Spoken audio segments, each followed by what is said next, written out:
ایک اور یہودی عالم تھے، ان کا نام ہے میمون ابن یامین رضی اللہ تعالیٰ عنہ۔ یہ بھی سردار تھے اور وہاں پہ ایک عزت والے اور ذی اثر صاحب تھے۔ یہ بھی نبی علیہ السلام کے پاس آئے، دیکھتے ہی دل دے بیٹھے اور مشرف و اسلام ہو گئے، کلمہ پڑھ لیا۔ اور میمون ابن یامین نے نبی علیہ السلام سے عرض کی، یا رسول اللہ، آپ یہودیوں کو بلائیے اور میرے بارے میں ان سے کچھ بات چیت پوچھیے اور ان سے کوئی اس قسم کی بات کیجئے کہ بھئی وہ آپ کے اور ان کے درمیان مجھے حکم بنانا چاہتے ہیں، میری رائے کو مانتے ہیں، مجھے ہر جگہ وہ حکم بناتے ہیں، بڑی عزت دیتے ہیں، میرا ایک مقام ہے وہاں پہ، ابھی ان کو معلوم نہیں میرے کلمہ پڑھنے کا، تو آپ ذرا ان کو بلائیے اور دین کی دعوت دیجئے۔ اور ان کو بھی کسی جگہ پہ پیچھے چھپا دیا گیا۔ ادھر سے یہودیوں کو پھر بلایا، اللہ کے محبوب نے پھر انہیں ایمان کی دعوت دی، توحید کی دعوت دی اور ان سے گفتگو کی۔ اور گفتگو کے درمیان نبی علیہ السلام نے فرمایا، اچھا ایسا کرو، تم میرے اور اپنے درمیان کوئی حکم بنا لو جو فیصلہ کر دے، جس کے فیصلے کو تم بھی مانو میں بھی مانوں، تو بتاؤ کس کو حکم بنایا جائے۔ تو تمام یہودیوں نے کہا، ہم میمون ابن یامین کو حکم بنانے پہ راضی ہیں، وہ جو فیصلہ کر دے ہمیں منظور۔ یہ یہودیوں نے وعدہ کر لیا۔ نبی علیہ السلام نے آواز دی، میمون باہر آ جاؤ۔ وہ باہر آئے اور باہر آتے وہی کلمہ پڑھے تھے، اشہدو ان لا الہ الا اللہ واشہدو ان محمد رسول اللہ، کلمہ پڑھتے ہوئے آئے اور آ کر انہوں نے بھی یہودیوں کو کہا، لیکن یہودیوں نے بات کو نہ مانا۔ جو کہہ رہے تھے کہ آپ ان کو حکم بنا لیں ہم مان لیں گے، وہ اسی طرح واپس چلے گئے، انکار کر گئے، نہیں مانا۔ یہودیوں میں ایک بہت بڑے عالم تھے اور بہت بڑے ان کے سردار تھے، مالدار تھے، ان کا نام تھا زید ابن ثانہ رضی اللہ تعالیٰ عنہ، یہ مسلمان ہو گئے تھے۔ زید ابن ثانہ کہتے ہیں کہ جب میں نے نبی علیہ السلام کو پہلی دفعہ مدینہ میں دیکھا، فوری طور پر میں نے وہ تمام علامات پہچان لیں جو آپ کے اندر موجود تھی اور ہماری کتابوں میں لکھی ہوئی تھی، سوائے دو کے۔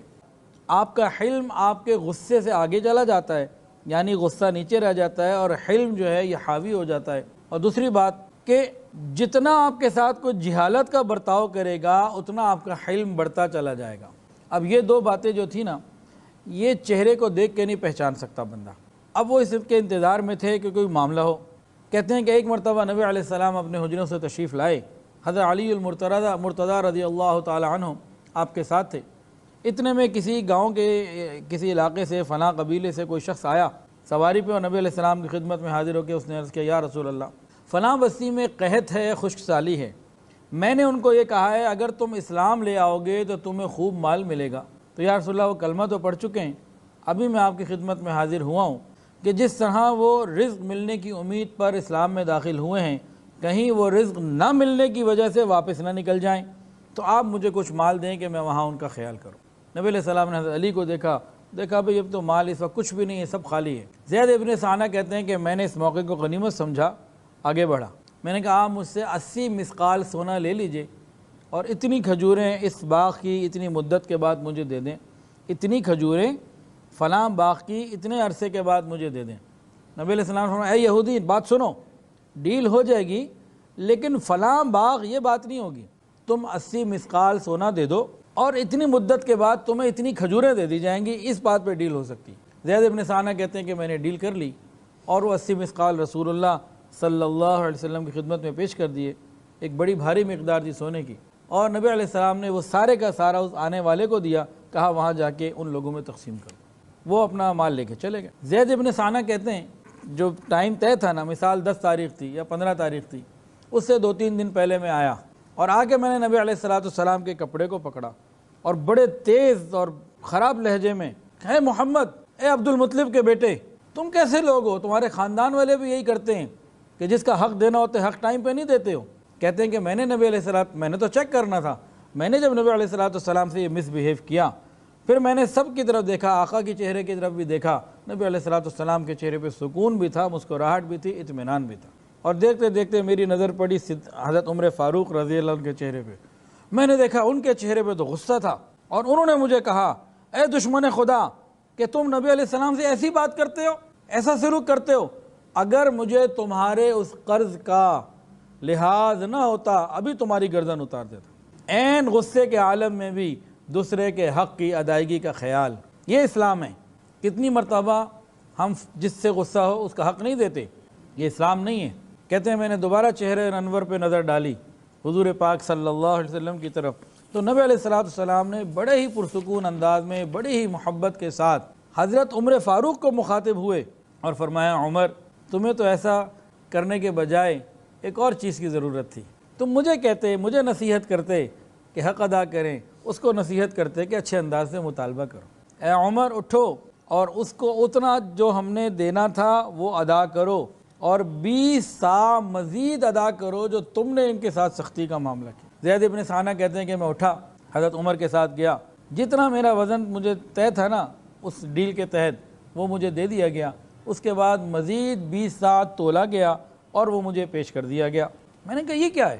تو حضرت عمر نے فرمایا نبی علیہ السلام نے اس بات کا ہمیں حکم دیا ہے، تمہیں دینے کے لیے مجھے حکم دیا کہ میں نے تمہارے ساتھ جو سختی کی تھی اس کے بدلے میں یہ، تاکہ اس کا مداوع ہو جائے۔ ہم نے جو ماں باپ کے دل دکھائے، گھر میں بیوی کے دل دکھائے، کبھی ہم نے کمپنسیشن دیے؟ نبی علیہ السلام یہودی کا خیال کر رہے ہیں، یہودی، لیکن ہماری زندگیوں میں یہ حلم نہیں۔ نبی علیہ السلام نے ان کو 20 سا زیادہ دلوائی۔ اب زید ابن ثانہ نے حضرت عمر سے پوچھا عمر جانتے ہو میں کون ہوں؟ کہ نہیں میں تو تمہیں نہیں جانتا۔ انہوں نے کہا میں زید ابن ثانہ ہوں، یہود کا بہت بڑا عالم ہوں۔ حضرت عمر نے پوچھا جب تم عالم ہو تو تم نے حرکت کیوں کی؟ تو کہا کہ میں نے نبی علیہ السلام کو پہلی ہی زیارت میں علامات سے پہچان لیا تھا کہ یہ نبی ہیں، لیکن 2 صفات جو مجھے کتابوں میں ملی تھیں تورات انجیل وغیرہ میں، تو وہ تو پھر معاملے کے بعد ہی پتہ لگنی تھی نا۔ ایک تو یہ کہ ان کا حلم ان کے غصے سے بڑھا ہوا ہے، اور جاہل، دوسرا یہ کہ جاہل ان کے ساتھ جہالت کا معاملہ بڑھاتا چلا جائے، جاہل جہالت میں آگے بڑھتا چلا جائے، ان کا حلم اور بڑھتا چلا جاتا۔ تو یہ دونوں چیزیں مجھے چیک کرنی تھیں، اسی لیے میں ڈیٹ سے پہلے بھی آیا، یہ سارا طرز عمل اختیار کیا۔ اب عمر تم گواہ ہو جاؤ، میں راضی ہوں اللہ کے رب ہونے پر، میں راضی ہوں اسلام کے دین ہونے پر، اور میں راضی ہوں محمد کے نبی ہونے پر۔ رضیت باللہ ربا وبالاسلام دینا وبمحمد صلی اللہ علیہ وسلم نبی و رسول۔ پھر کہنے لگے کہ میں صرف عالم ہی نہیں، میں بہت بڑا مالدار بھی ہوں، اور میں بھی یہ ارادہ کرتا ہوں کہ اپنے آدھا مال امت محمدیہ کے اوپر وقف کرتا ہوں، کلمہ پڑھا اور مسلمان ہوں۔ یہاں ایک بات اور سن لیجئے، جناب نبی کریم صلی اللہ علیہ وسلم کے اخلاق تو ایسے تھے کہ آپ کے اخلاق کی وجہ سے یہودی آپ کے ہو گئے، جو غیر تھے وہ اپنے ہو گئے، جو بیگانے تھے وہ دیوانے ہو گئے، اور ہمارے اخلاق کیا ہیں؟ ہمارے اپنے نہ ہو سکے۔ تو یہود علماء میں کچھ آئے، مسلمان ہو گئے، اور ہمیشہ کے لیے جنت کے حقدار بن گئے، اور انہیں 2 اجر ملے۔ حضرت موسیٰ علیہ السلام پہ ایمان لانے کا بھی ملا، محمد الرسول اللہ صلی اللہ علیہ وسلم خاتم الانبیاء پہ بھی ایمان لانے کا۔